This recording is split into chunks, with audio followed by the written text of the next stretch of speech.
Bonjour à tous et bienvenue sur ce tutoriel Python où nous allons voir ensemble comment effectuer des tests sur nos programmes. Dans une première partie, on verra comment faire des tests unitaires. Je vais vous expliquer très rapidement ce que c'est très simple à comprendre. Et on verra en deuxième partie comment se servir des docstrings. Si vous vous souvenez, ce sont les fameux commentaires que l'on fait avec trois fois des doubles cotes, des guillemets, pour pouvoir notamment utiliser dans ces portions finalement de commentaires, donc les docstrings, effectuer certains tests au niveau de nos programmes. Voilà, donc on verra ça en deux parties avec deux modules de Python que vous pouvez utiliser nativement et qui vont vous permettre de faire un petit peu tout ça. Pour réaliser cette vidéo, en tout cas pour suivre un petit peu pour effectuer ces différents tests, j'ai préparé un code de départ histoire de gagner un peu de temps. Je vous montre rapidement comment c'est agencé. Donc vous avez ici un répertoire au niveau du projet avec un fichier main qui est le fichier de lancement, d'accord, et un répertoire SRC qui contiendra notamment par exemple nos différentes classes au niveau de notre projet. On a une classe panda. Cette classe panda, très simplement, ça représente un panda. Au niveau du constructeur, on fait certaines vérifications, notamment pour s'assurer que le nom est bien alphanumérique, c'est-à-dire ici, qu'il contient entre 3 et 25 caractères, au plus, 25 au plus, que l'âge est bien un entier, et que l'âge est compris entre, et plus strictement supérieur à 0, et inférieur ou égal à 100. Tout simplement. Ça, je rappelle, les assertions, comme on l'a vu sur la vidéo sur la gestion des erreurs dans le cours, ça sert aux développeurs pour être sûr en fait de ne pas noter n'importe quoi au niveau du code et par exemple ici de créer un panda qui aurait moins un an. D'accord, ça sert à ce genre de choses. On a nos différents attributs, un attribut pour le nom, un pour l'âge et un pour le niveau de fin, d'accord, Hunger. On a ici une redéfinition de la méthode str, la méthode spéciale, un petit rappel str, simplement pour afficher les informations du panda, histoire qu'on ait les informations sous les yeux. Une méthode pour faire manger le panda, qui tout simplement vérifie si le niveau de fin est supérieur ou égal à 100, c'est-à-dire notre maximum qu'on choisit ici arbitrairement pour le programme, on indique que le panda a suffisamment mangé, donc on ne fait pas manger en plus. Sinon, on incrémente tout simplement par le nombre de points qu'on a donné à la fin, et si cette jauge de fin arrive en fait à être supérieure à 100, on tout simplement la remet, d'accord, on la réaffecte à 100 si jamais ça a dépassé cette valeur. Très simplement, et on affiche quelques informations évidemment. Ensuite, deux petites méthodes pour le faire parler avec un petit texte et une méthode pour le faire dormir, histoire d'avoir un peu de contenu quand même à tester, et en tout cas un petit peu de code sur lequel travailler. Au niveau de notre fichier main, on importe notre classe panda, on crée un objet, donc une instance de cette classe, et on affiche avec un print p, et je rappelle, un petit rappel qu'en faisant ça, ça appelle implicitement cette méthode spéciale que nous avons en l'occurrence redéfinie, ce qui affichera toutes ces informations là. On va tester tout ça. On va faire main.py, et là, comme vous voyez, on obtient bien toutes les informations, comme défini ici. Voilà, donc le nom, l'âge et le niveau de fin qui est donc de 50 sur 100 au départ.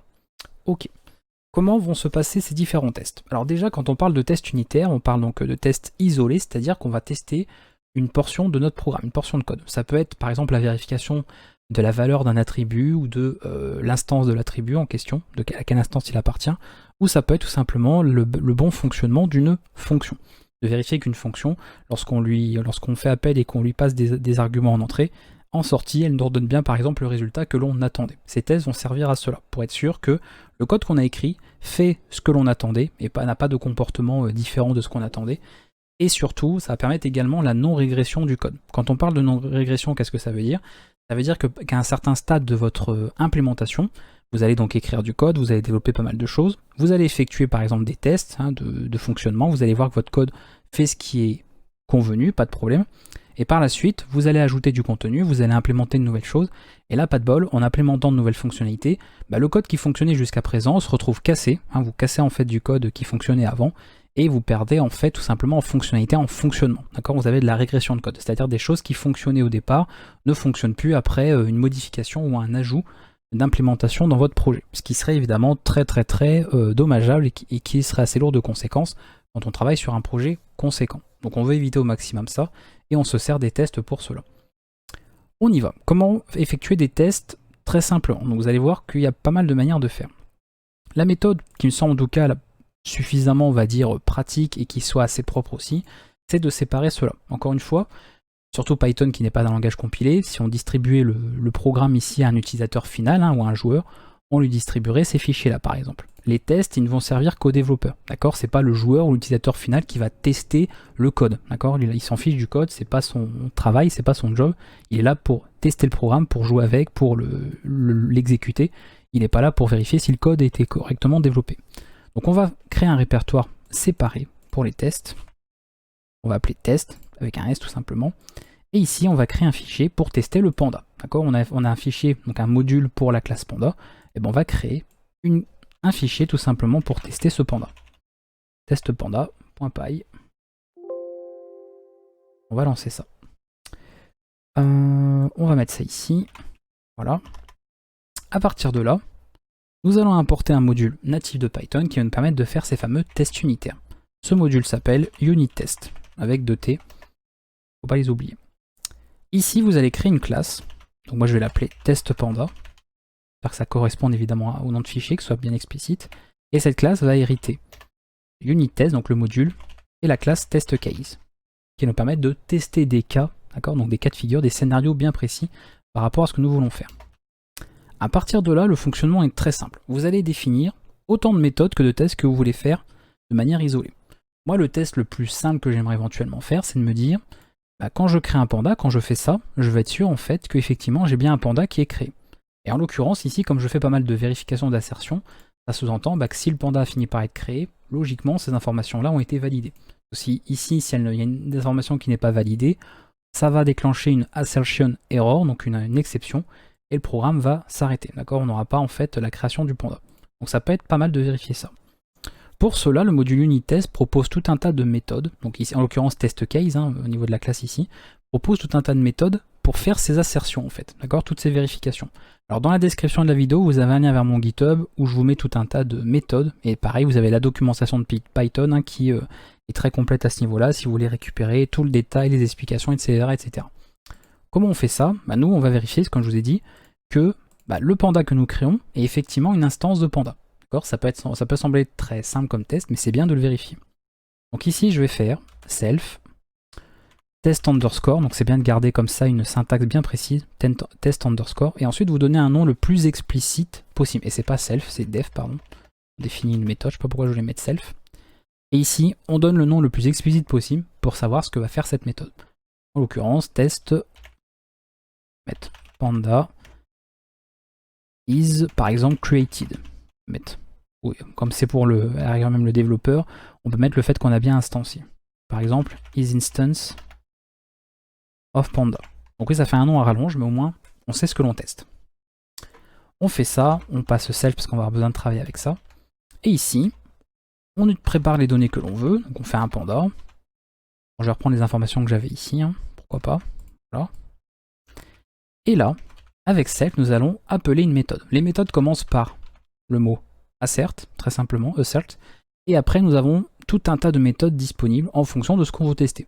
On peut tester par exemple qu'une valeur est égale à true, qu'une valeur est égale à false, qu'une valeur appartient à par exemple une séquence ou une structure, qu'une valeur est égale à une autre, différente, plus grande, inférieure, etc. Bref, on a différents tests comme ça disponibles. Et encore une fois, vous aurez tout dans la description de la vidéo. Donc à partir de là, moi ce que je veux vérifier, c'est que ça, ce soit une instance de panda. Qu'effectivement, on ait pu créer cet objet, que ici, on ait fait la construction de notre objet, donc l'instanciation ici de notre classe. Donc c'est assert is instance, donc attention en majuscule à chaque mot ici, après le assert. Et là, on vérifie P, pour qu'il soit vérifié qu'il est bien ici de cette classe-là, qu'il appartienne bien à cette classe ici. On peut éventuellement définir d'autres méthodes, donc vous faites une méthode par test différent, donc vous pouvez comme ça en ajouter au fur et à mesure. Donc je vais en ajouter un tout de suite, par exemple que, qu'est-ce que je peux vérifier? Age, on peut mettre ça, voilà, is positive, par exemple. Age. Alors panda, bon après on sait que ça appartient au panda, donc je vais le repréciser quand même dans le nom de la méthode. Et là pareil, on fait ça. Hop. Et là, on a une autre méthode pour ça. Assert greater p.age, c'est l'attribut pour l'âge du panda, je rappelle. Et ici, on veut que ce soit positif, donc on veut que ce soit supérieur à 0. Vous voyez, ce sont des méthodes qui sont déjà définies dans cette classe-là via le module UnitTest, que vous n'avez plus qu'à appeler, vous faites vos différents tests en fonction, avec les données que vous préparez ici. Tout simplement. Donc là, vous mettez autant de méthodes, vous faites autant de méthodes que nécessaire, bien sûr, dans cette classe testPanda, en l'occurrence, ou la classe évidemment de votre projet. Et à partir de là, on va exécuter, du fait surtout qu'on a bien isolé ça dans un répertoire de tests, on va pouvoir tester chacun des fichiers. Notamment ce fichier testPanda, on va pouvoir le tester de manière isolée, sans s'occuper finalement de ce qui a été fait à côté. Alors déjà, il va falloir importer tout ce qui concerne les pandas, sinon ça ne marchera pas. Donc on va faire un import déjà, parce que c'est en relatif size. Et là on va faire un size.path.append pour importer le répertoire parent, c'est-à-dire pour se retrouver ici. Et ça, je pense qu'il y a des gens que ça va, quand ils vont voir cette solution, ça va pas mal les intéresser, notamment pour ceux qui, au moment où je fais cette vidéo, sont en train de travailler sur le projet Tomo. Et à partir de là, on fait simplement un from src panda, la même chose que tout à l'heure, import panda. Voilà, on peut faire ça comme ça. Ok, on va laisser toutes ces informations là. Comme on veut exécuter depuis ce fichier ici, on va tout simplement dire, si on est en train d'exécuter ce fichier là, depuis la console, donc c'est cette ligne de code, hein, je rappelle. Ici on va faire un unit test, alors c'est 2T pas 2I, et on appelle la méthode main, qui va tout simplement faire cela et exécuter tous les tests un à un, et surtout va vous présenter tout simplement le résultat de ces tests. Donc c'est très pratique, et c'est assez rapide, même si bien sûr ça rajoute du travail par rapport au fait de ne pas faire de test du tout. Évidemment, si vous ne faites aucun test, vous aurez moins de code à faire, évidemment. À partir de là, comment on teste ça? C'est très simple. On va dans notre répertoire de test. Je rappelle qu'il est là. Et à partir de là, je fais un Python, simplement. Je vais... Non, je vais pouvoir l'exécuter directement. Ouais, on va faire ça. Test panda. Et on exécute. Et là, vous obtenez ce genre de résultat, notamment. Ce genre d'affichage. Donc là, on n'obtient pas grand-chose. On voit qu'il y a deux, vous voyez, 2 caractères. Donc ça veut dire qu'il y a 2 tests qui ont été faits. Ça vous indique que 2 tests ont été fait en un certain nombre de temps, évidemment, ça peut être plus en plus long, hein, en fonction. Et là, on vous met OK. Donc, on n'a pas eu beaucoup d'infos, mais a priori, il n'y a pas eu d'erreur à ce niveau-là. Si vous voulez plus d'informations, vous utilisez l'argument -v, et ça donnera donc ça permet le mode verbeux, c'est-à-dire un mode qui est un peu plus, on va dire, détaillé. Et là, on voit tous les tests qui ont été passés. Donc, ce premier test sur l'âge positif, OK. L'instance de panda, OK. Donc, ça confirme bien que quand on fait cela, effectivement, on obtient bien un panda par rapport à la création qu'on a faite là. Et quand on fait ça, effectivement, là j'ai bien positif, donc supérieur à 0. D'accord? Ça permet de faire ça. Ça veut dire qu'à partir du moment où cette information-là venait à changer, admettons un développeur vient à un moment donné à instancier un objet de la classe panda en mettant ici une information qui ne va pas, automatiquement ça ne marchera pas. Alors on peut le vérifier très simplement en faisant, par exemple, qu'est-ce que je peux mettre de précis? On peut mettre par exemple ici un float, voilà, genre de valeur. On fait ça. Et là, vous voyez qu'il y a eu un fail, donc il y a eu une erreur qui a été indiquée.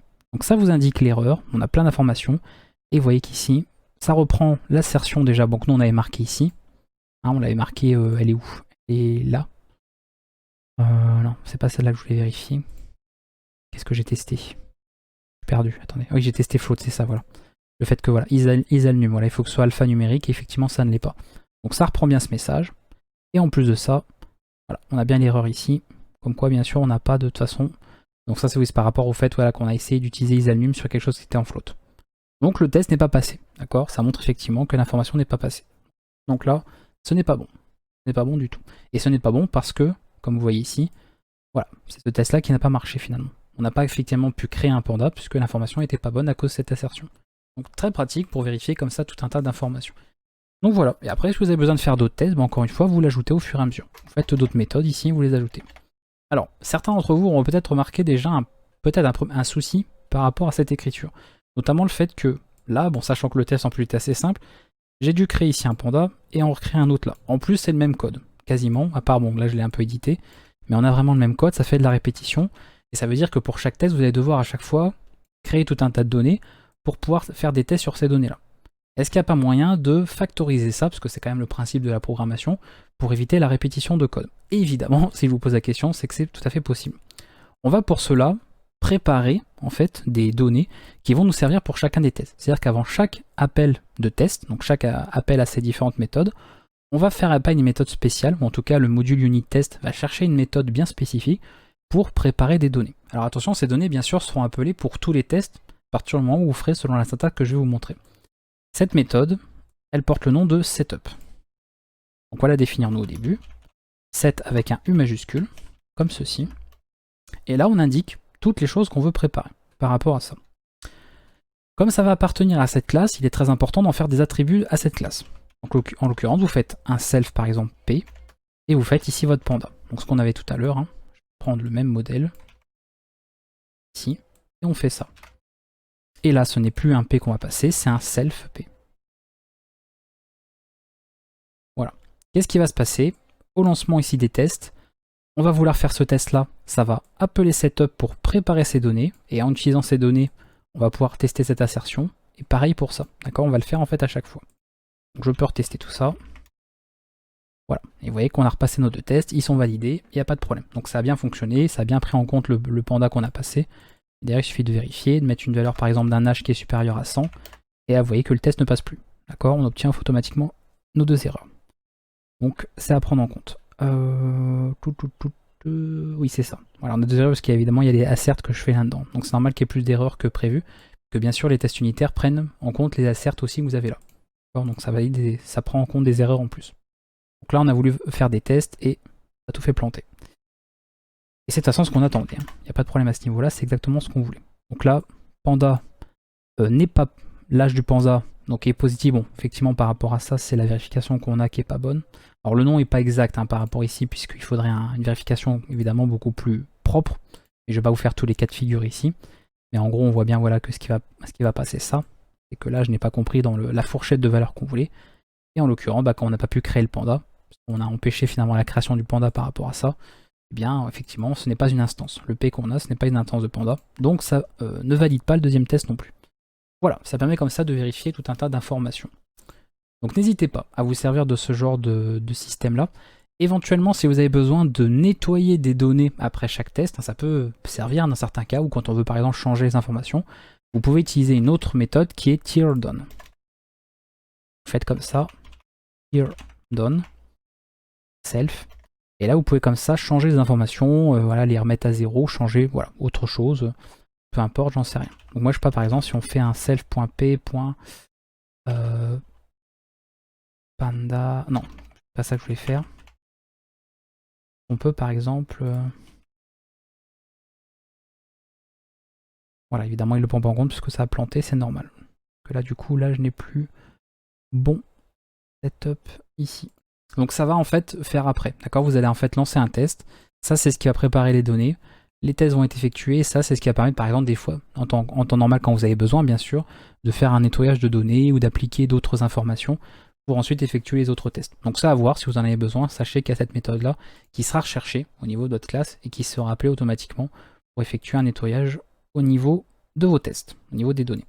Donc ça très pratique, si vous avez des tests comme ça assez répétitifs, notamment dans la création de structures, etc., vous amusez pas à les faire dans chacune des méthodes à chaque fois. Utilisez cette méthode setup, vous définissez tout ici comme attribut, je rappelle de la classe, c'est donc via le mot-clé self, et à partir de là, vous travaillez directement là-dessus. Comme ça, pas de problème. Voilà, je pense qu'au niveau test unitaire, on va s'arrêter là, parce qu'il y a déjà bien assez. Après, évidemment, on peut faire beaucoup plus de choses. On peut carrément faire de la découverte de tests, on peut passer par des packages, pour ne pas voir ça que par un fichier, mais dans plusieurs fichiers répartis, plusieurs répertoires. Voilà, vous doutez bien qu'il y a effectivement tout un tas de manières différentes de procéder.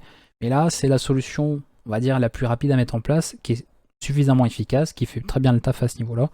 Et au moins, vous pouvez comme ça gérer vos cas un à un, donc il n'y a pas de souci de ce côté-là. Donc après, si plus tard vous avez une autre classe ou même un autre module, avec par exemple un module où il n'y aurait que des fonctions, c'est-à-dire pas une seule classe, vous pouvez faire comme ça un fichier qui va tester toutes les fonctions de votre module. Comme ça, vous avez limite une méthode par fonction à tester, voilà, qui ferait l'appel à la fonction en question et vérifier via un assert qu'on a bien en fait le résultat attendu, en fonction de ce que doit retourner celle-ci, le résultat, etc. Donc à vous de voir, d'adapter bien sûr à votre usage pour que ces tests soient simplement efficaces par rapport aux vérifications que vous voulez faire au niveau de votre programme. La deuxième partie, pour terminer ce tutoriel, ça concerne les fameuses docstring. Comment ça va être pris en compte? Alors je vais virer les tests complètement. On va pas se mélanger, comme ça que vous voyez bien que c'est vraiment deux choses à part. Alors, ok, on vire tout ça. Donc c'est une autre possibilité, alors ça ne veut pas dire que c'est forcément l'un ou l'autre qu'on utilise, on peut parfaitement utiliser les deux, mais c'est quelque chose qui est pas mal pratique et je voulais du coup aborder ça avec vous dans cette vidéo. On va utiliser un module qui s'appelle doctest. Le module doctest, alors je vais on va le faire par exemple d'ici. Admettons, on va dire tiens, on veut tester les docstrings, donc les tests qu'on a mis dans les docstrings par exemple de ce fichier-là, de ce module-là. Donc ici on dira, si on exécute directement ce fichier-là, on va import doctest, parce que je ne veux pas l'importer en temps normal, hein, il n'y en a pas besoin pour l'exécution du projet en lui-même, c'est juste dans le cas de test. Et ici, on va faire un doctest. Alors c'est test mode. Voilà, chercher, j'avais un petit trou de mémoire. Voilà, test mode pour le nom de la méthode, pour tester le module en fait. Parce que je rappelle que le module, c'est les fichiers en question. On fait ça, et là ça va tester ça. Mais qu'est-ce qu'on va tester? Que va vérifier finalement cette méthode? Elle va vérifier encore une fois toutes les docstrings. Alors là je vais virer ces lignes là, on n'en a pas forcément besoin pour ça, pour pas trop vous embrouiller. Par exemple, alors je vais faire des vérifications qui sont vraiment très simples, hein. C'est-à-dire que c'est des exemples juste pour illustrer, bien sûr. Si vous devez employer ce genre d'outils, utilisez-le correctement, utilisez-le dans un cas bien concret qui soit utile. C'est pas à faire bien sûr pour ajouter du code inutilement. Mais par exemple, ce que je peux vérifier, est-ce qu'on peut faire une instance? Bon, on va faire une instance, voilà, tiens, on va vérifier que par exemple Panda est une instance, ouais, ça peut être pas mal.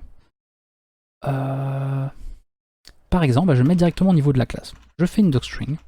Donc là, mettons, vous ayez par exemple votre description, hein, classe qui représente un panda. Dans le jeu, dans le projet, peu importe.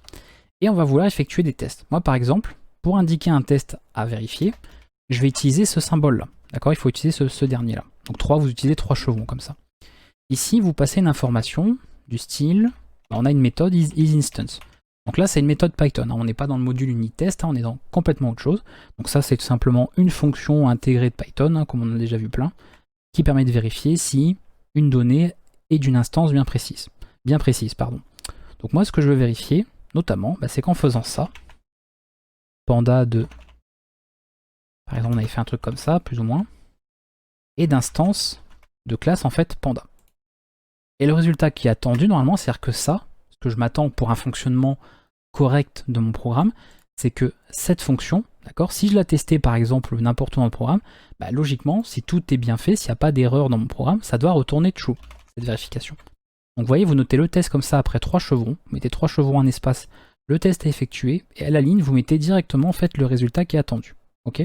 Tout simplement. Donc là, j'en ai mis qu'un seul, un seul test, on va déjà tester avec ça. Ici en console, donc on va revenir sur SRC, ouais, c'est ça. Et là, ce qu'on va faire, on va faire Python panda.py et on va exécuter. Si je fais une exécution simple, vous voyez qu'il n'y a rien qui s'affiche. Quand rien s'affiche, c'est qu'a priori, il n'y a pas eu d'erreur ou que les tests sont bien passés. Encore une fois, pour que ce soit en mode verbeux, vous utilisez l'argument "-v" et là, vous allez avoir le détail qui est affiché. Et voilà comment ça fonctionne. C'est là, encore une fois, toute l'utilité de ce genre d'outil-là, de doctest, parce que vous voyez ici. On indique qu'on a essayé, d'accord? On essaye de faire ceci. Donc vérifier que isInstance de ça, panda, retourne bien true. Donc ça, c'est la vérification que l'on fait. Ça, c'est le résultat qu'on attend. Et là, ça vous indique si ça a bien, effectivement, été ce résultat qui a été retourné. Donc là, en l'occurrence, ça a été le cas, donc ça nommé OK. Et vous pouvez en plus avoir tout un suivi par rapport à ça. Donc le test est bien passé, ça a été validé. Donc vous voyez, c'est très très pratique, ça permet de faire plein de vérifications. Des fois un peu plus rapidement aussi que de mettre en place une classe pour des tests unitaires. Donc on peut, dans des cas très, on va dire, basiques, utiliser ce genre de choses, et après quand on a besoin de cas un peu plus développés, on peut passer par les tests unitaires. Donc on peut parfaitement associer les deux outils en fonction de comment vous voulez gérer ça. Est-ce que vous voulez inclure vos tests là-dedans, ou est-ce que vous voulez directement les faire à part dans les tests unitaires? Donc à voir, il y a vraiment plein de méthodes pour procéder. On peut bien sûr faire d'autres choses aussi. Par exemple, alors là bon, ça n'aurait pas vraiment de... Effectivement, j'ai pas de... Regardez, mais j'ai pas trop de choses ici à tester. Ouais, j'ai pas forcément un code qui me permet de tester autre chose, hein, de bien précis. Qu'est-ce qui pourrait tester? Ouais, j'aurais une fonction vraiment. On aurait une fonction précise.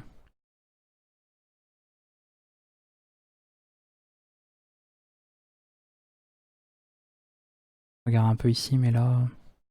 Éventuellement, peut-être qu'en faisant... Je regarde, parce que je sais pas du tout exactement ce que je veux. Par exemple, pendant que vous voyez, j'appelle directement le nom de la classe. Ouais, j'ai pas vraiment d'idée là. Il faudrait en fait un test. Hein. Il faudrait vraiment un test. On va alors faire un type. On va pas refaire des tests d'instance en fait. Mais pareil, il faudrait genre par exemple que j'ai une fonction et que je teste par exemple une valeur qu'elle retournerait précisément ou je sais pas quoi. Bah si on peut faire ça. Bon, là je fais vraiment comme ça, c'est parce que j'ai pas trop d'idées que je vais vous montrer quand même. Je voudrais vous illustrer un deuxième exemple. On va faire par exemple get age. Alors on va faire ça comme ça. Retourner l'âge, même si on pourrait y accéder directement bien sûr, mais on va faire ça comme ça. Le problème c'est que là j'aurais pas d'instance de fait aussi. Alors j'ai pas forcément envie de trop compliquer. On va pas l'avoir là. Mais en gros, bon là c'est parce que j'ai pas forcément, voilà, la classe que j'ai faite n'est pas forcément pratique par rapport à ce que je vous montrais. Mais admettons, bon, admettons ce serait très bizarre. Genre je pense qu'on devrait récupérer un nombre bien précis ou n'importe quoi. Donc là par exemple un nombre 50 ou alors une fonction qui ferait une méthode qui ferait un calcul bien précis et vous attendez un résultat spécifique. Bah, bien sûr, on peut aussi vérifier ça. D'ailleurs je pourrais faire une static méthode, mais bon, peu importe. Pas, tiens, je vais tester. Je me poser la question, est-ce qu'il passerait sans passer en statique? On va voir un peu. Get number 50. Et logiquement, ça devrait retourner 50. Pour montrer en fait voilà le principe, d'accord, de dire bah je teste ça. Vous voyez que c'est censé retourner 50 et je vais vérifier que c'est bien ce qui a été rendu. Là, comme elle n'est pas statique, je vais voir si ça passe quand même. En required, oui, évidemment. Ah, il va vouloir mettre un décorateur, c'est pas grave. Et missing, il ne veut pas non plus. Bon, je n'en donne pas, hein.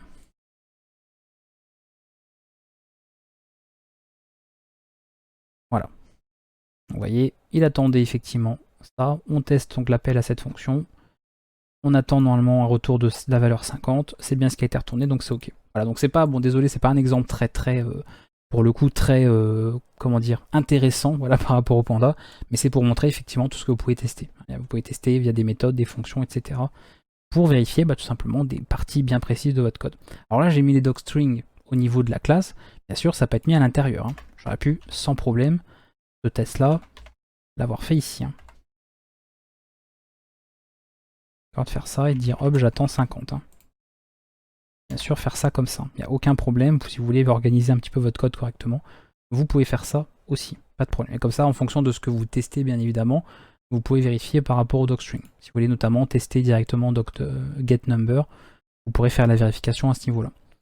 Alors nous, ce qui va nous intéresser aussi, éventuellement, c'est que vous pouvez... Alors je ne vais pas forcément, ça va faire un peu long, ça va faire une demi-heure de vidéo déjà, mais je vous le dis quand même, je vous donne quand même la méthode qui permet de travailler avec ça. Vous allez pouvoir travailler avec un fichier. C'est-à-dire que notamment, avec test-file, vous pouvez passer par un fichier où vous indiquez en fait les tests que vous faites. D'accord ? Vous faites un fichier texte, vous mettez les tests à faire dans ce fichier texte, et au lieu de passer par test mode, en fait, donc vous testez le module, bah, vous faites votre fichier de test. Alors, par exemple txt, c'est ce fichier là qui va être analysé, et vous allez pouvoir comme ça bah, effectuer les tests depuis un fichier. Donc ça peut éventuellement, si vous préférez déporter on va dire vos tests dans un fichier plutôt que de le mettre directement dans le code source, vous pouvez faire ça également. Voilà, c'est tout à fait possible, donc n'hésitez pas à voir un peu comment ça fonctionne. C'est pratique, c'est simple à mettre en place, et ça peut être une solution alternative également avec tout ça.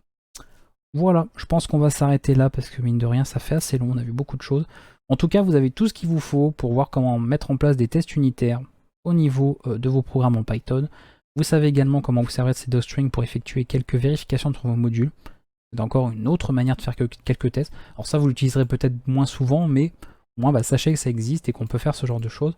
Et dans certains cas, c'est quand même vachement pratique. Même si en l'occurrence, mon exemple ici n'était pas assez parlant. Mais bon, c'est pas toujours évident d'avoir un code, on va dire, assez complet pour avoir des exemples concrets à vous montrer. Bon, je passerai beaucoup plus de temps à écrire du code avant plutôt que de vous montrer en vidéo ce que vous pouvez faire. En tout cas, j'espère que ça vous a plu, que ça vous a donné pas mal d'indications et d'éléments comme ça pour vous entrer. Donc n'hésitez pas, bien sûr, à faire des tests. Si vous posez la question d'ailleurs, ce que je ne l'ai pas dit, de quand est-ce que nous faisons les tests au niveau de notre programme, tout dépend. C'est-à-dire que généralement, on les fait au niveau de l'implémentation. C'est-à-dire quand vous implémentez bah, vos différentes fonctions, classes, etc., vous testez au fur et à mesure. Hein, n'attendez pas la toute fin de votre projet pour commencer à faire vos tests. Très mauvaise idée. Et dans certains cas, hein, tout dépend de l'organisation du projet, on est des fois même amené à faire tout l'inverse. C'est-à-dire qu'on écrit les tests, du coup les tests ne sont pas validés, forcément, parce qu'il n'y a aucun code qui est fait. Après, on procède à la conception, donc l'implémentation, pour permettre la validation des tests. C'est ce qu'on appelle notamment du développement dirigé par les tests. C'est une possibilité aussi. Mais dans tous les cas, évitez d'attendre que tout soit fini avant de faire vos tests. D'accord? Tout ce qui est gestion d'erreurs, tests, etc., on ne le fait pas à la fin du projet. On le fait tout au cours de tout au cours de la conception du projet. Histoire d'avancer au fur et à mesure et de vérifier que nous avons un maximum de choses fonctionnelles. Surtout quand vous commencez à avoir un programme assez conséquent. Donc, usez et abusez de ce genre d'outils. En plus, ils sont natifs, donc c'est pas mal utile. Si vous êtes assez curieux, vous verrez qu'il y a également des bibliothèques ou des modules qui ne sont pas natifs de Python, mais qui permettent de faire également des tests de manière différente. Donc il y a des outils que vous trouverez peut-être plus pratiques, d'autres moins pratiques, des outils plus complets, d'autres un peu moins. Et bref, n'hésitez pas à vous renseigner sur Internet, vous trouverez tout un tas de bibliothèques et de modules pour pouvoir effectuer des tests et des choses des fois un peu plus poussées que ça encore. Vous avez besoin vraiment de tester des milliards de choses. N'hésitez pas à vous renseigner et être curieux par rapport à ça. Moi je vous dis à bientôt pour une prochaine vidéo sur la chaîne, j'espère que ça vous a plu. S'il y a la moindre question concernant ces deux petits modules que nous avons vus, enfin deux petits modules qui mine de rien sont assez puissants quand on voit ce qu'on peut faire avec, vous avez des questions par rapport à ça, n'hésitez pas dans les commentaires à les poser. Je vous dis à bientôt, ciao ciao tout le monde et bon codage en Python.